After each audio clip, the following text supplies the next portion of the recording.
Welcome to the Senior Techie Podcast. hmm You walk into the grocery store, and the total at the register for just the basics, um, milk, bread, maybe some fresh vegetables, it just makes your eyes go wide. Oh, absolutely. And then you go to the pharmacy, and the copay for a prescription you've taken for years has suddenly jumped, for no apparent reason. Right, exactly. Yeah. And you look at your bank account, and you realize that your Social Security check just doesn't stretch the way it used to. I mean, no matter how carefully you plan or budget.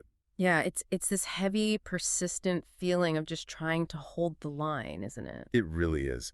And, if you are listening and feeling that squeeze right now, hmm I want to say right up front, you are not imagining it, and you are definitely not mismanaging your money. No, not at all. The math itself has fundamentally shifted beneath everyone's feet. Yeah. When the numbers stop working month after month, it often feels like a personal failure, right? Like Yeah. you missed a step somewhere in your financial planning. Like you did something wrong. Exactly. But the reality we are seeing across the board is a broad systemic landscape change.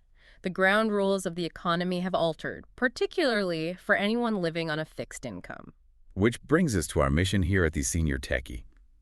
We want to make technology work for you, proving you haven't been left behind. Right, because there's this fear that tech is just for the younger generations, and it's simply not true.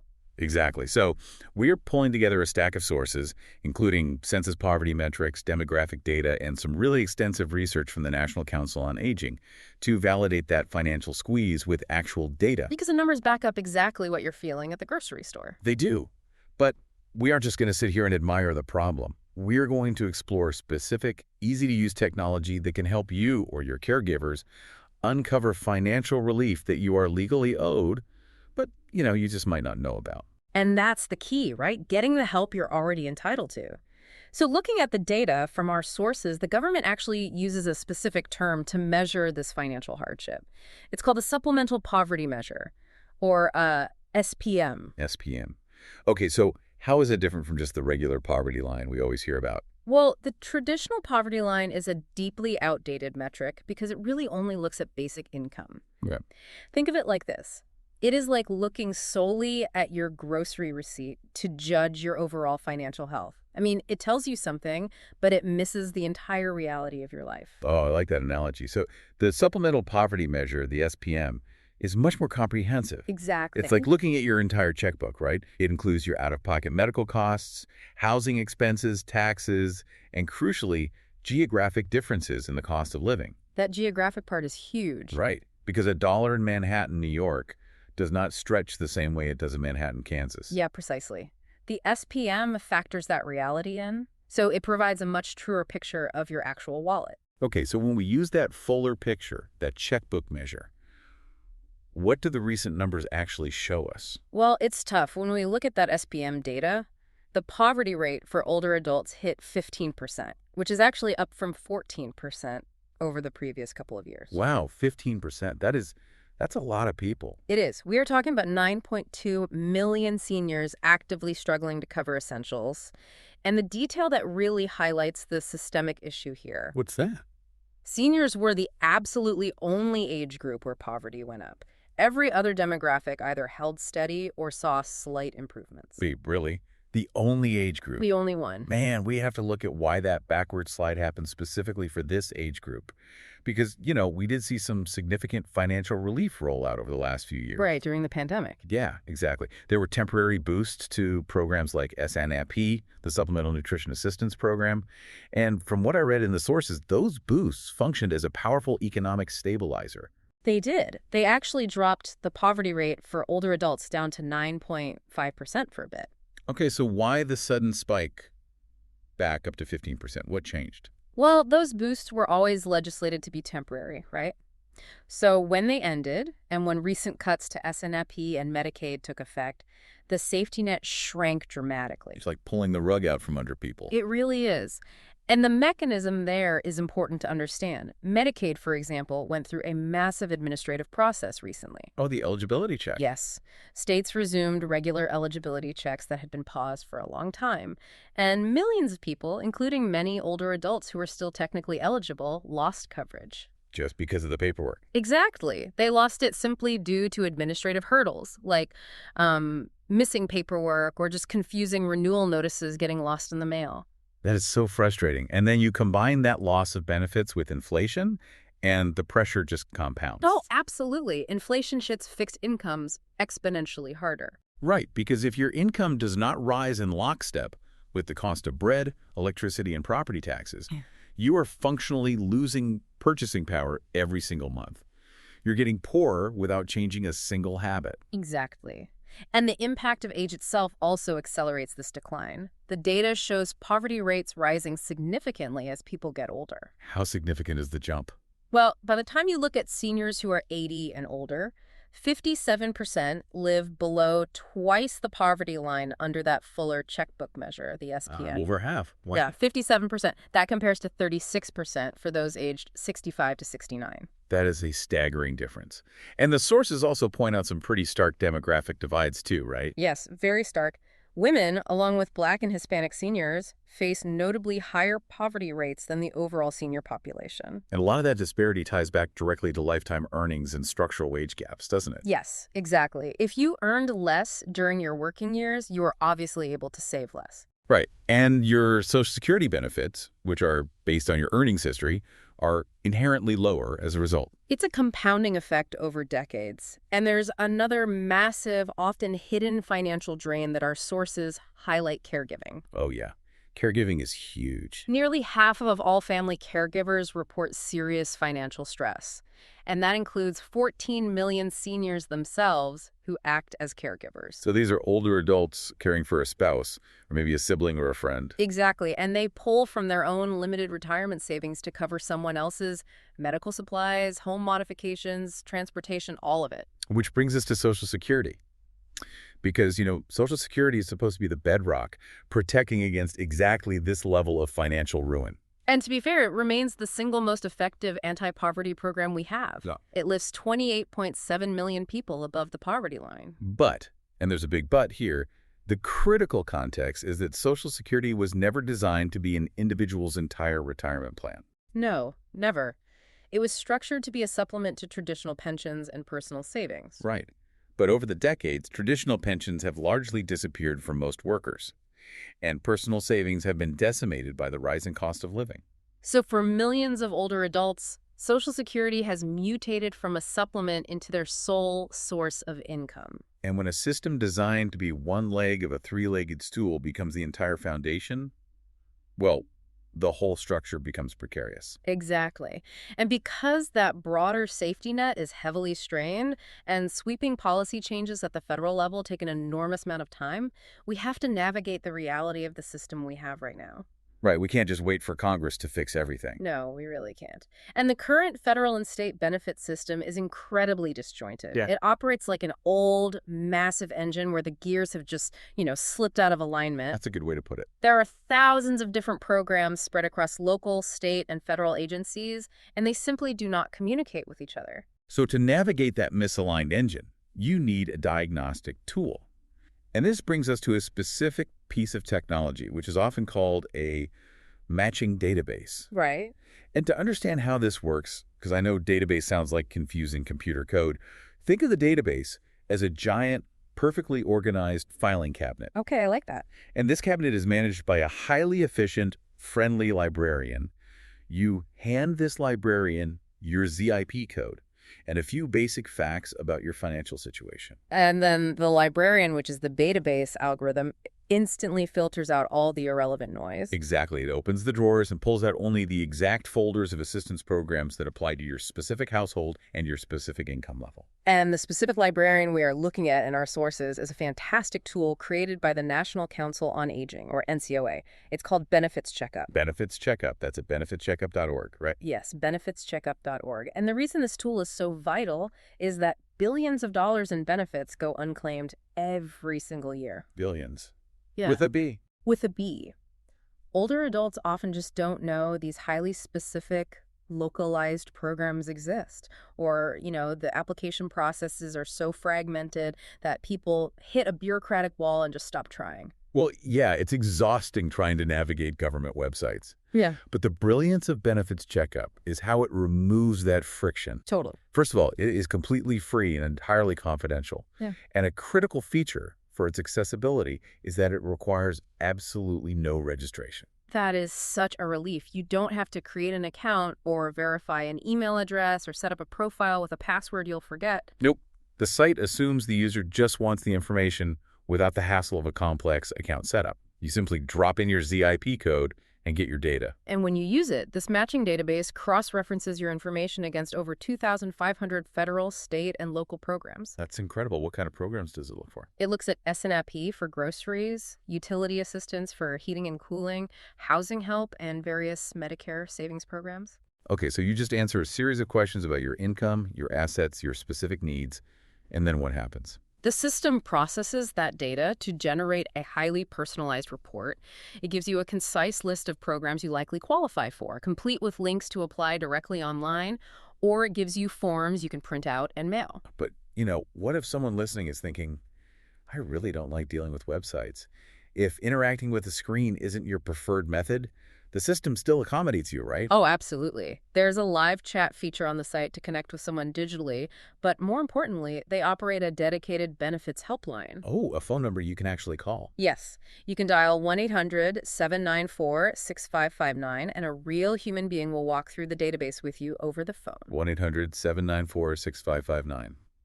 I love that. The human element is so crucial because the stakes here are incredibly high. They really are. And the sources highlight a very real-world example of this tool's impact that I think we should talk about. Yeah, please share that. Consider a widow living on a fixed income, right? She's aggressively cutting back on groceries and perhaps rationing her prescriptions just to make the math work at the end of the month. Which is a terrifying position to be in. It is. So she goes to benefits checkup and discovers that, based strictly on her income level, she actually qualifies for a specific Medicare savings program that covers her Part B premium. Oh, wow. And for those unfamiliar with the terminology, Part B is essentially the monthly subscription fee you pay out of your Social Security check to cover medical services outside the hospital. Right, things like doctor visits, outpatient care, medical equipment. Exactly. So having a state program step in to pay that Part B premium puts that money directly back into her Social Security check every month. Yes. Uncovering that single benefit can free up over $1,700 a year in her budget. $1,700. That is, finding an extra $1,700 a year doesn't just change the math on the spreadsheet. It fundamentally changes a person's quality of life. It really does. It means being able to run the air conditioning during a heat wave without fear, or buying fresh produce instead of relying on canned goods. Yeah, it is a prime example of how spending 10 minutes on a well-designed website can shift a monthly budget from the red into the black. Absolutely. But getting a $1,700 break on Medicare is a massive victory, right? It's huge. Yeah. But it doesn't solve the everyday paper cuts to a budget. Right, the little things. Yeah, like the extra $20 you might spend at the pharmacy every week, or the creeping cost of an Amazon Prime membership. Those paper cuts add up fast. They do. And that is where smaller, everyday digital habits come in to protect whatever money you do have. One of those habits involves utilizing EBT-linked discounts. And we should probably define the mechanics here for a second. Yeah, let's break that down. EBT stands for Electronic Benefits Transfer, right? Correct. It is essentially a debit card issued by the government for food assistance programs like SNAP. Okay, so how does the discount part work? Well, an EBT-linked discount operates quietly in the background of major retail websites. When you enter your EBT card information into a site like Amazon or Walmart, their system uses a secure back-end interface to verify your card's active status with the government database. Got it. So once it verifies that you receive benefits, the website automatically triggers a reduced rate membership. Exactly. It functions exactly like showing a senior discount card at a movie theater, but it happens digitally. That's a perfect analogy. And you get access to the same fast shipping and grocery delivery perks, which is absolutely crucial if mobility or transportation is an issue for you, but you get it at a fraction of the standard cost. It's a huge help. And another vital everyday digital habit is utilizing automatic bill pay. Yes, we talk about this a lot. If you haven't set this up, think of automatic bill pay as hiring a perfectly reliable assistant whose only job in the entire world is to mail your checks on the exact right day every single month. Right. You instruct your bank's digital system to pay your electric bill on the 14th, and it executes that transfer flawlessly without you having to lick a stamp or remember a due date. Which is so important because, as we emphasize heavily at the Senior Techie, late fees are predatory on a fixed income. They are brutal. A $30 late fee on a credit card or utility bill, quietly evaporates your budget. Yeah, if it happens 3 or 4 times a year due to a delayed piece of mail or simply forgetting, that is over $100 permanently lost. Just gone. Setting up automatic bill pay acts as an absolute shield against those unnecessary penalties. You are systematically closing the leaks in the boat. That's a great way to put it. And another major leak for older adults is medication costs, which are just wildly unpredictable. Oh, tell me about it. This is where prescription comparison tools like GoodRx become an essential part of the digital toolkit. I find the mechanics behind GoodRx fascinating because a lot of people don't understand how a third-party website can just magically lower the price of a drug at the pharmacy counter. Right? It almost feels like a trick. It does, but it is actually just bulk negotiation at scale. Yeah, it comes down to understanding pharmacy benefit managers, or PBMs. PBMs, right. These are the middlemen who negotiate drug prices between pharmaceutical companies, pharmacies, and insurance providers. GoodRx essentially aggregates the negotiated prices and discounts from these various PBMs. Oh, okay. And because they bring millions of customers to the table, they possess massive bulk negotiation power. So instead of walking up to the pharmacy counter and passively accepting whatever retail price or insurance copay they hand you, you type your medication into the GoodRx site beforehand. Exactly. And it leverages that bulk negotiation power to show you the actual prices at different pharmacies in your specific ZIP code, along with digital coupons you can present to the pharmacist. It's empowering. You might find that the grocery store pharmacy 2 blocks away charges $40 less for your exact medication than the major chain pharmacy you usually frequent. Right. So by using these tools, you are taking proactive, informed steps to retain your capital. Yes, but, and this is a big but, looking at the big picture laid out in our sources, we really have to acknowledge the absolute limits of these digital tools. Right. Technology is not a magic wand. No, it's not. A prescription coupon app or a benefits database cannot invent money that doesn't exist in the federal budget. Technology is an instrument, not a remedy for structural deficits. Exactly. These platforms merely help you claim what you are already legally owed under the current deeply flawed laws. Right. If a state underfunds its housing assistance program, an app cannot generate a housing voucher for you out of thin air. So true. Systemic relief requires actual policy reform at the congressional level. Yes. And our sources from the NCOA highlight the specific legislative pushes they are prioritizing right now to fix that foundation. What are they focusing on? A major one is securing permanent funding for the Medicare Improvements for Patients and Providers Act. Okay, let's translate that policy jargon for a second. Yeah, basically, this is the federal legislation that provides the funding for programs that directly help low-income seniors afford their Medicare premiums and prescription copays. Which is exactly what we were talking about earlier with that $1,700 saving. Exactly. They are also advocating for a fundamental modernization of Social Security, adjusting the benefit calculations to accurately reflect the real-world inflation older adults face today. Specifically regarding healthcare and housing costs, right? Yep. Because those are the things inflating the fastest for seniors. Precisely. Now, those are the structural changes required to rebuild the foundation of retirement in this country. But knowing that tech isn't a magic wand for federal policy, how should our listeners view their relationship with these tools today? I'd say these tools are instruments of immediate empowerment. You cannot control what a congressional committee decides this afternoon, but you can control whether you are leaving thousands of dollars of your own money on the table right now. I love that. So the immediate action item here is to spend 10 minutes on benefitscheckup.org. Yes, 10 minutes. We strongly encourage you to run your ZIP code through that database, even if you are absolutely convinced you make too much money to qualify for anything. Right, because income thresholds shift all the time. They do. New localized programs are introduced, and you might be entirely surprised by what the algorithm flags for you. And if you are a caregiver listening to this, sit down with your older relatives and run the diagnostic for them. Absolutely. Now, because this is the Senior Techie, I want to highlight 2 vital bookmarks you should add to your web browser right now to maintain your digital safety while you explore these tools. Oh, definitely. Safety first. First, the FBI's Internet Crime Complaint Center, which you can find at ic3.gov. Scammers are highly sophisticated, and they frequently target older adults with phone calls or emails promising fake benefits or demanding immediate payment to resolve a fabricated issue. It's awful how common that is. It is. The IC3 site provides a reliable, up-to-date database of the latest financial scams, so you can use it to do a quick gut check if communication feels even slightly suspicious. That's a great resource.